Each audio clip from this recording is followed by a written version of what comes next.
El Newcastle, el nuevo club de la Premier League que ha cambiado sus dueños. En este caso, ha dejado atrás a Mike Ashley para pasar a ser perteneciente a una entidad árabe de Arabia Saudita justamente. Y aquí nosotros vamos a contarte quiénes son, por cuánto lo compraron y cuál es el plan a futuro de las Urracas. Mucho se habló de lo que fue el proceso de compra del Newcastle, pero también el momento que se supo que finalmente los árabes compraban este club. La verdad, empezamos a ver que los dueños tenían mucho dinero en sus valijas, que hay que ver cómo esta inversión se termina llevando al equipo del Newcastle, que creo que es lo más importante, tanto para la Premier como también lo que nos interesa a nosotros, que es la parte deportiva. Pero también hubo muchas reacciones del mundo del fútbol y también de jugadores importantes, tanto actuales como del pasado del propio Newcastle. Para arrancar el video vamos a presentar justamente quiénes son estos saudíes que luego de 18 meses de un proceso de compra donde tuvieron que pasar por distintas trabas que le ponía la Premier League, finalmente se pudieron hacer con el Newcastle, casi te diría con una obra de fondo hasta rara para lo que es la compra de un club. Se separaron del gobierno. Sin embargo, esta empresa que se llama Public Investment Fund pertenece al príncipe, en realidad está delegada por el príncipe de Arabia Saudita, y en 360 millones de euros ha comprado a Newcastle para invertir más de 2 billones de euros de cara a futuro. Sí, esta empresa tiene el 80% de las acciones y hay otras dos empresas que intervinieron en el proceso de compra, y esto es bastante importante porque uno de los requisitos de la Premier era que este fondo nuevo de inversión en el Newcastle, estos dueños, no tengan contacto con el Estado árabe. Entonces acá en la figura de Amanda Stabiley, que va a ser la directora del club, que era directora de las otras dos empresas que ahora poseen entre ambas el 20%, fue la que empezó a destrabar un poco la situación que venía de larga data y que se terminó concluyendo hace unos días. Para tener en cuenta el potencial que tiene justamente este fondo de inversión y ahorro dentro de lo que es las empresas de Arabia Saudita, además está metido en Disney, en la empresa Disney, en Uber, y también ha ganado muchísimo dinero en el último tiempo por ser uno de los accionistas de la farmacéutica Pfizer. Es decir, con esto de la pandemia, el COVID y demás, se ha casi duplicado su ganancia. Estaban esperando, entre otras cosas, también aumentarla para tener un nivel de soltura y comprar Newcastle de manera tal de que no le genere pérdidas a corto plazo, y lo han hecho en 360 millones de euros, decíamos compartido también por un 20% más que es ajeno a ellos. Sin embargo, van a trabajar en conjunto. Ya estas marcas que vos nombrás ya no las tenemos que presentar, entonces habla de que es un fondo de inversión que por lo menos hace las cosas bien, por más que tenga mucho dinero. Creo que el despilfarro en cuanto a las inversiones, por lo menos en cuestiones de las empresas que estamos nombrando, son bastante importantes, y también es un poco para ver cómo se van a manejar en el mundo del fútbol, que la propia Amanda que hablábamos antes también intervino en el proceso de compra del City, así que creo que un poco hasta el enganche con lo que ya es la Premier, por lo menos estos nuevos directivos y los dueños hasta tienen por dónde mirarse quizás en el espejo del otro equipo que por lo menos es un proceso bastante similar. Cuando hablamos de Mohammed bin Salman, que es el príncipe de Arabia Saudita, también tenemos que encontrar, además de un montón de dinero que tiene perteneciente tanto a él como a lo que es el gobierno saudí y demás, encontramos que ha tenido en el último tiempo un caso que ha llamado la atención de todo el país, y ha sido que se le acusa de haber ordenado a él personalmente el descuartizamiento de un periodista saudí justamente en 2018. No ha llegado a resolución ese caso aún, no ha él caído en prisión lógicamente, y entre otras cosas se le da permiso para comprar un club de la Premier League, algo que vamos a estar analizando más adelante. Muchos de justamente en contra se han identificado a partir de esto. No nos vamos a meter en cuestiones políticas ni de ideología, pero por lo menos si estamos al tanto de por lo menos de noticias de lo que es el mundo árabe, son países que tienen reglas bastante diferentes a nuestro lado del mundo, y cuestiones de libertad de prensa, hasta libertad de las personas entran en juego, y la verdad no me sorprende que tenga este caso o que venga con este antecedente. Creo que no es noticia, pero sí sorprende que justo entra en el mundo del fútbol, donde creo que el periodismo convive demasiado con lo que es la pelota y ya arranca con por lo menos una nota de color bastante fuerte. Y Alan Shearer se refirió justo a este caso luego de que festejó vía Twitter la compra de Newcastle. En realidad no la compra, sino el hecho de extrabarse, porque recordemos que Mike Ashley no era de gastar fortunas en jugadores. Incluso luego de las últimas 3 temporadas consiguió una ganancia de 40 millones de euros, que después vamos a ver que le trae cierto beneficio a los saudíes. Pero sí le hicieron una pregunta sobre este caso y Alan Shearer, el máximo ídolo de Newcastle, de la historia de Newcastle, dijo que es un problema muy grande, que no hay que dejarlo pasar, pero que sin embargo este grupo ha hecho muchas inversiones en el país, en Inglaterra, y es una más, digamos, un negocio más que no tendría que evitarlo por justamente esta acusación. Si no hay que empezar a juzgar ahora al club Newcastle por permitir que entre este fondo, porque sí, es verdad que nombramos demasiadas empresas importantes, que este grupo de capitales tiene inversiones, tiene acciones, entonces tampoco es que tenemos que poner el foco en esta situación porque compraron Newcastle y no por las situaciones anteriores. Es una cuestión de justicia que va a pasar y me parece que Shearer creo que hace bien en no dejar, o por lo menos no mirar a otro lado, más que nada cuando festejó la compra o por lo menos el cambio de dueño. Y cuando hablamos de reacciones también encontramos a Alan Shearer por un lado, muchísimos jugadores del plantel de primera división de Newcastle, y también los hinchas que se juntaron en el estadio a festejar, incluso con caretas, con máscaras de los saudíes que habían comprado el club. Por lo tanto hay un cierto grado de felicidad dentro de Newcastle de no solo salir de una dirigencia que no gastaba, sino de llegar a ser el club más rico del mundo. Sí, por lo menos el dueño tiene un capital que duplica más que duplicar a los otros equipos. En la Premier está muy alto, la verdad que en cuanto al capital que tienen es mucho más de la mitad entre los 20 equipos. Sí. Entonces estamos hablando de una situación en que por ahí los hinchas ven que por lo menos va a llegar las inversiones, y creo que teniendo este fondo detrás, creo que van a apuntar a tener un equipo más competitivo, y creo que es esa la ilusión que tienen los hinchas.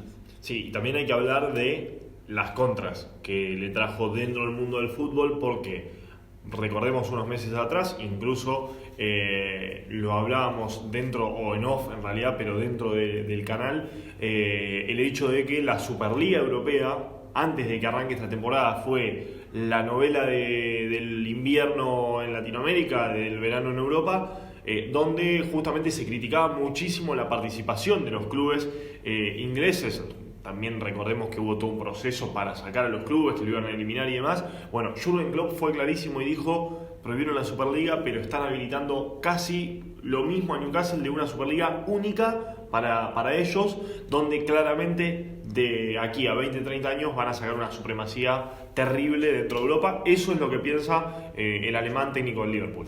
Y la verdad que si nos ponemos a pensar en cuanto a lo que es las tradiciones del fútbol mundiales y hasta en la propia Premier League, un poco de ruido nos hace de que empezar a ver equipos donde los jeques o los que tienen mucho dinero empiezan a invertir. Pasamos el proceso del City, ahora lo tenemos como más naturalizado, pero el City no era una potencia. Cuando hablábamos del City previo a 2008 lo incluíamos en el Big Six, y eso creo que es importante, y hay que ver cómo entra en esta situación de Premier lo que va a ser el Newcastle, y creo que apuntando más a largo plazo, y hay que ver si el fondo de inversión tiene la paciencia requerida, que creo que los del City sí la tuvieron. Hablando del City, el técnico del City es Guardiola fue otro de los que también fue consultado sobre esto. Casi que se lavó las manos, se podría decir de cierta manera. Dijo: bueno, los aficionados de Newcastle están contentos, sin embargo no hay que perder de vista que lo que está pasando con el Newcastle es un punto de quiebre dentro de la Premier League. O sea, habilitar a que el Newcastle sea comprado por una empresa casi que va de la mano con un país como Arabia Saudita, habilita a que un montón de otros países, un montón de otros príncipes puedan terminar adquiriendo otros equipos que sean de menor o de mayor cuantía, pero la realidad es que abre una puerta que hasta ahora la Premier había mantenido cerrada. Sí, que justamente fue un punto de que la Premier hasta casi que demandó para que se pueda llevar a este proceso de compra, pero centrándome en Guardiola, nos tenemos que poner un poco en el lugar de él. No puede decir que este proceso de compra atenta contra el fútbol, porque hace unos años el City pasó por lo mismo, y por este proceso creo que hoy Guardiola dirige al City. Entonces tampoco que se entiende un poco que se lave las manos. Sí creo que la parte del Estado de Arabia vinculada al fútbol y a la Premier sí hace ruido, tanto por las tradiciones que veníamos hablando, sino porque puede cambiar bastante el mapa futbolístico a nivel mundial, porque estas empresas con tanto dinero pueden salir a comprar en otros países o hasta dentro de la propia Premier, y ahí empieza la cuestión bastante que puede ser más interesante aún. Yo creo que también a futuro vamos a ver cómo Arabia Saudita ha entrado en la Premier y también cómo va a tomar fuerza dentro del mundo del fútbol, no solo en el Newcastle como su club, digamos, de actualidad, sino también, me imagino, por ejemplo, un Arabia Saudita organizando un mundial, una Arabia Saudita comprando otro club quizás un poco más poderoso, o mismos jugadores. Lo vimos un poco con Qatar, y estamos a las puertas del mundial en Qatar, y está pasando con que hubo los jeques de Emiratos Árabes. Exacto. Y creo que ahora lo estamos viendo y puede pasar también. Y también hay que ver la situación de si es comparable con el City en cuanto a City Group con tantos equipos. Y también me voy de lo que es Inglaterra con el grupo Red Bull, que tiene varios equipos. Hay que ver si este fondo de Arabia hace lo mismo, porque creo que si vemos cuánto dinero tienen en las cuentas bancarias este grupo de inversión, es casi un 1000% por sobre otros equipos. Entonces quizás empiezan a desplazarse por el mundo del fútbol, y es ahí donde empieza a hacer ruido. Volvemos a la parte que un país esté detrás de esto, y es ahí donde creo que por lo menos las ligas van a tener que mirar de reojo esta situación, porque quizás las reglas quedaron viejas. Y hay que hablar también de los ejemplos. Venimos nombrando mucho el Manchester City. No nos vamos a meter con el grupo Red Bull, porque justamente no hay ningún equipo de Red Bull que esté en la Premier League, ni siquiera en el fútbol inglés. Sí hay que hablar del Manchester City. Hay que hablar también del Chelsea, de la mano del jeque ruso, en realidad del multimillonario ruso que se ha quedado con el Chelsea ya hace muchísimos años. El Chelsea tuvo un crecimiento exponencial, siempre fue un club grande. Creo que se nota más en el Manchester City, que había descendido unos años antes, vuelto a descender, y cuando volvió se estabilizó, tuvo la compra, y a partir de ahí fueron los mejores años de la historia del City, primero con Mancini, después con Pellegrini y ahora con Guardiola. Si ponemos en espejo la situación del City y el Chelsea, para quizás hacer un poco de futurología con el Newcastle, el proceso de compra del Chelsea fue en un buen momento, o por lo menos en una levantada de lo que era el Chelsea con Ranieri. Ya competía en puestos de Europa y hasta en competencias europeas, entonces eso le facilitó quizás salir al mercado de pases, algo que con el City no pasó. Creo que el primer fichaje que se nos viene a la mente cuando hablamos del City es en un mercado de enero, en 2008, de Robinho, que era una de las promesas del fútbol brasileño, pero que estaba relevado en el Real Madrid. Entonces hay que ver toda esta situación cómo le repercute a la hora de salir a comprar jugadores, porque entra el fair play, que ahora vamos a hablar, sí, pero también una cuestión de interés de los jugadores de llegar al Newcastle. Creo que la Premier es una buena plataforma para generar interés en jugadores, pero quizás creo que la posición o la jerarquía de las competencias que juega el Newcastle, creo que va a ser lo que va a determinar si por lo menos la atracción a otros jugadores más grandes. Ya ha salido por todos lados, lógicamente, que Mbappé y Haaland son alcanzables para el Newcastle. Es cierto, porque los puede comprar, pero la realidad es que por un lado el interés y por otro lado el fair play evitan esto. Antes de meternos en lo que va a ser el mercado de pases o un posible mercado de pases en Newcastle, brevemente explicar cómo funciona el fair play en Inglaterra, donde en 3 temporadas, al lapso de 3 temporadas, ningún club puede tener pérdidas de 120 millones de libras esterlinas. Por lo tanto, tiene que cubrir de cierta manera eso, tener ingresos que le permitan no generar más pérdidas que 120 millones de libras. y a partir de ahí sí poder desenvolverse dentro de lo que es el mercado de la Premier League. Los ingresos lógicamente salen de ventas o de patrocinadores. Cuando hablamos de patrocinadores volvemos a nombrar a Disney, a Uber, a Pfizer como los que podrían llegar a invertir en el Newcastle. Y si hablamos de justamente la economía de Newcastle en sí, Mike Ashley, acusado de, en realidad no acusado sino criticado por no gastar, ha dejado unas ganancias de 40 millones de euros. De libras, perdón. Por lo tanto, vemos que pueden gastar, incluso sin poner un peso, o en realidad poniendo 120, hasta 160 millones de libras esterlinas solo para traspasos. Sí, entra traspasos y también salarios. Entonces creo que va a entrar un poco en juego todo, por lo menos los presupuestos que manejen y salir a buscar jugadores. El Newcastle, si ya apuntamos a este mercado, vemos la tabla y está en la parte baja, sí. Entonces eso también va a ser interesante de ver porque hasta es una doble responsabilidad salir al mercado porque es más difícil atraer jugadores de esta forma. Y también si me pongo a pensar que salir a un mercado de pases siempre es difícil y más en enero. Creo que sí. Lo fuerte por dos cuestiones. Primero porque los mercados más amplios siempre es en los veranos europeos y es donde si vos vas a salir a comprar un jugador, el otro equipo tiene más tiempo para reemplazarlo. Y es ahí donde el Newcastle tiene que pasar esta temporada de la mejor forma en Premier para también beneficiarse de estos nuevos dueños. Y además es donde cambian los contratos de los jugadores. O sea, llegado a junio ya hay menos de un año de contrato de lo que había antes. Hay jugadores que llegan a su fin de contrato, que están negociando con lo último. Algún jugador que dice yo no sigo la próxima temporada, por lo tanto baja muchísimo su valor. Bueno, Newcastle va a tener que esperar para hacer la gran inversión por lo menos hasta junio. Lo cierto es que si tiene necesidad y el Newcastle a la posición que está hoy, que están en puesto de descenso, no levanta, tendrán que hacer seguramente un gasto. Y ahí podría ser la primera gran inversión de Newcastle. El problema es a quién va a buscar Newcastle.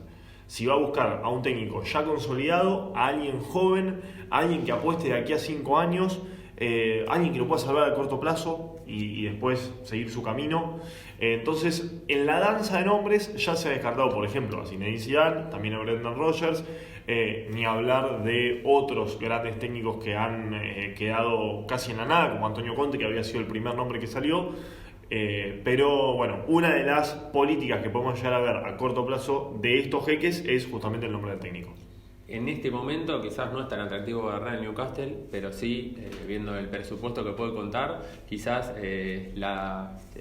lo que un técnico nuevo puede tener como bastante satisfactorio es manejar casi como manager y como entrenador las cuestiones del mercado de pases.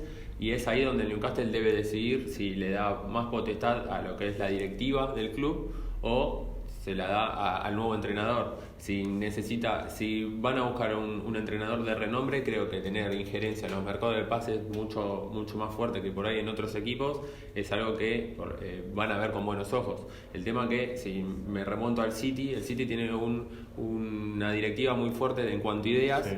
Y que está ligada obviamente hasta en concepto futbolístico con los de Guardiola, pero la cuestión de la directiva, las decisiones pasan más por una cúpula interna. Entonces creo que es una cuestión que el Newcastle va a tener que empezar a decidir en la marcha de la competencia. Y vuelvo a decir que el Newcastle no está pasando su mejor momento y espero que este proceso haga que no repercuta tanto futbolísticamente, por lo menos para las urracas. Y para ir cerrando también el hecho de los jugadores, ¿qué equipo armar para que Newcastle primero salga del descenso, salga de los puestos bajos de la tabla y luego empezar a futuro a codearse, si se quiere, con puestos europeos? Sí, hemos llegado a la conclusión de que Saint-Maximin va a ser el gran jugador, la gran estrella. Es un jugador que todavía es muy joven, tiene 23, 24 años, que le queda un montón de recorrido y es uno de los que toda la Premier quisiera tener en sus planteles, incluso los del Big Six, pero que ahora les puede dar un respaldo a Newcastle que no va a tener en otro club, que es ser la figura y encima tener la posibilidad de cobrar a la altura de los grandes jugadores. A partir de él creo que se puede llegar a hacer algo por lo menos interesante dentro de este proyecto que tienen los saudíes. Si vemos obviamente este proceso de compra, creo que al francés es de que puede llegar una estabilidad en este equipo que quizás viendo cómo está la situación futbolística en un próximo mercado, hasta quizás se hablaba de una salida, esto no va a pasar con él, pero también hay que ver también las decisiones que van a tomar, porque obviamente para que entren jugadores tienen que salir jugadores, y el Newcastle hace varios años no es que se viene moviendo mucho en los mercados, entonces quizás vemos un recambio bastante grande. Y es ahí donde vamos a ver dónde ponen el ojo, por lo menos los inversores de Arabia Saudita, porque creo que no van a poder salir a comprar estrellas por una cuestión de atracciones. Entonces, mi apuesta es que puede llegar a buscar en el mercado interno de la Premier de equipos que no jueguen competencias europeas, pero que lo atractivo de empezar un proceso, de ser la cara de un proyecto mucho más interesante que en sus equipos actuales, es lo que creo que tiene la ventaja del Newcastle por sobre los otros equipos, y tratar de meterse como el séptimo equipo fuerte de la Premier, o por lo menos en cuanto al atractivo. El PIF, la empresa que ha comprado el Newcastle de cara a lo que se viene, convirtiendo justamente a las Urracas en el club más rico del mundo y obviamente también de la Premier League.